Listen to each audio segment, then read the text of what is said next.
So this idea of having an experimental garden will really help you tell other people your story. If you have a garden that has absolutely nothing, it's very sterile, nothing seems to be growing really well, it's really hard for you to tell a story. And storytelling is what YouTube is really about, what these channels are about. Helping someone understand, you know, this is the problem that you're having, and I'm going to show you how you can get from A to B. I'm going to teach you these little simple tricks that have worked for me. So there's experience behind a lot of these really good-looking gardening channels that have the diversity in their channel. Yeah, I've noticed there's a lot of gardeners on YouTube that have horrible gardens. And that's really surprising to me because they're giving advice on how to grow gardens and how to do this and how to do that. And the backdrops of their gardens are basically so bad that you couldn't even have a garden like that. That's how bad a lot of these backdrops are. So pay attention to these gardeners that have lush, flourishing, forward-moving gardens. Those gardeners are doing something right. They're not necessarily just copying information. They have a deep understanding of how to move a garden forward. And moving a garden forward always includes diversity, allowing the plants some freedom to do what they do best. There's all these things that a garden can allow you to do. So the next time you really want to get some advice from a gardening channel or a how-to channel, is look at what these people are doing, how their garden is responding to their efforts. It's really important that we, sort of have an understanding that there's the ones that can pull it off, and there's the ones that can't pull it off. So, paying attention to somebody who has a beautiful garden might be your best bet to get really good knowledge from that person. If you're going to teach somebody something about gardening, it's always good to have a test garden, an experimental garden where things go bad, where things go really well, where you have success, failure. When you have a garden like that where you can actually make cuttings, see if cinnamon powder helps them improve the germination rates, and that diversity of,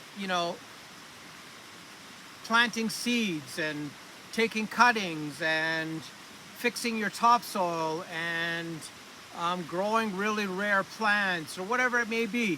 When you have that type of experience, it makes it a lot easier for you to tell your story to somebody because you've done it before. And so be cautious when you're watching all these different channels. Just look at the background. Look at what the guy or the girl has done in their garden. Look how vibrant the garden is, how things are doing, if the garden is moving forward. All those things, really important to find those gems of channels that are actually doing the hard work behind the scenes. One of the most important messages in gardening is the sensitivity of your garden. So what I mean by that is your garden is a living entity. It is everything in your garden, all the diversity is alive, it's interacting with each other, and you need to experience that type of interaction and connectivity. And if you don't experience that, you can't tell a story. You can't tell your story if you don't have an experimental garden where all this activity is going on. We've had really dry weather, and it's been so windy that our garden looks really bad, and I feel embarrassed about that. But what it's done for me is it sort of showed me this vulnerability. And when you're telling a story, you have to sort of go into these areas where the failures are stacking up, and you're trying to dig yourself out of these failures. So the only way you can tell a story like that is if you understand that, oh, well, if I, re-water everything and get water back into the garden, things will improve again. My diversity is really helping everything stay alive. So when you're telling a gardening story, you need the garden to tell you its story so you can pass it along to somebody who, you know, wants to learn more and more about gardening.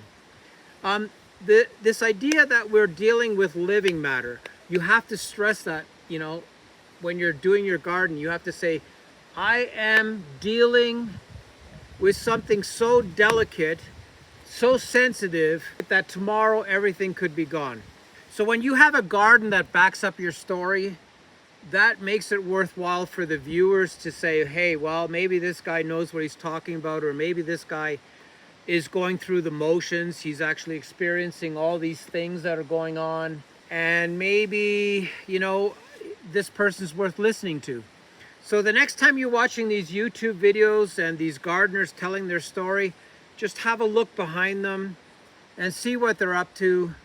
See if their garden is as productive as they say they are. And you'll get a really good sense of who to watch and what to watch, and to listen closely to those who are telling a real story by having the garden backing up their story.